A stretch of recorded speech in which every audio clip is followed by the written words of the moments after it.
Now I'm ready to stitch the other side. And remember, an inch before the notch and about an inch after the notch.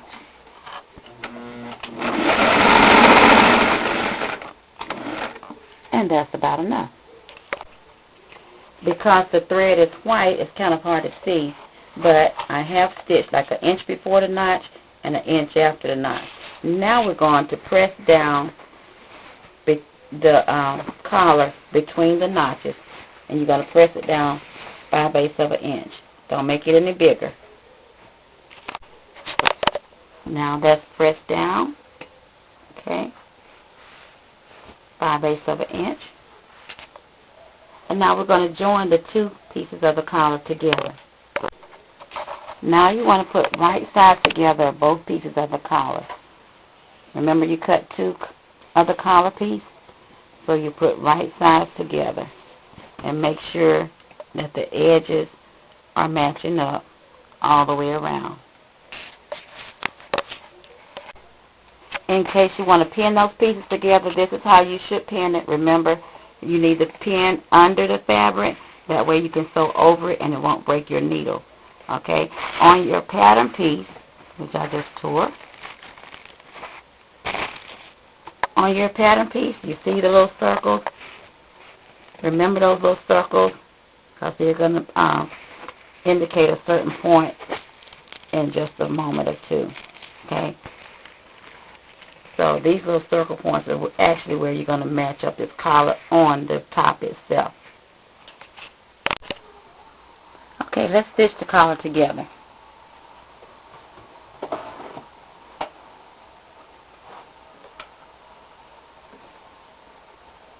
Make sure you're on your seam line marking, 5/8 of an inch seam.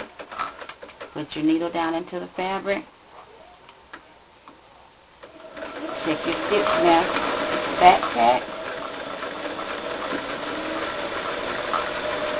When you get to the corner, you're going to pivot.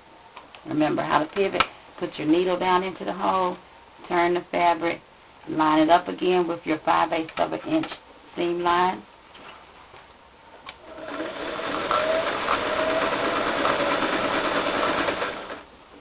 Take your time and sew it nicely.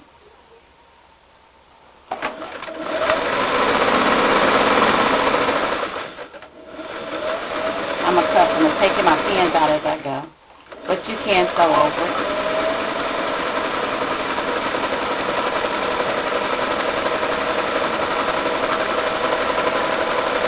When you get to the corner, pivot, turn, stitch,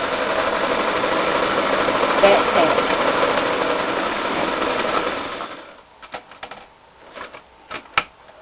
Pull your thread to the back and cut.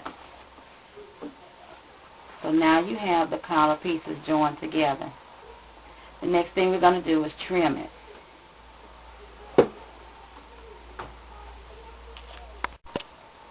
Okay, we're going to trim off the extra.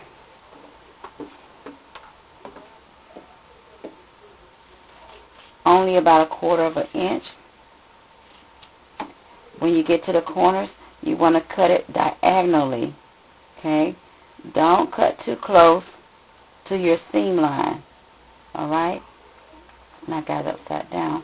There's your seam line right there. Right there where you pivoted, you want to make a diagonal cut. That's going to help when you turn the collar over. Okay? So trim that all the way across.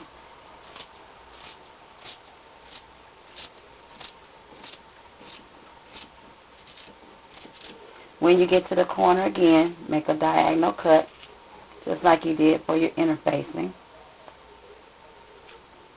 And the reason that you cut it diagonally at the corners with the interfacing is so that it won't be so thick and bulky.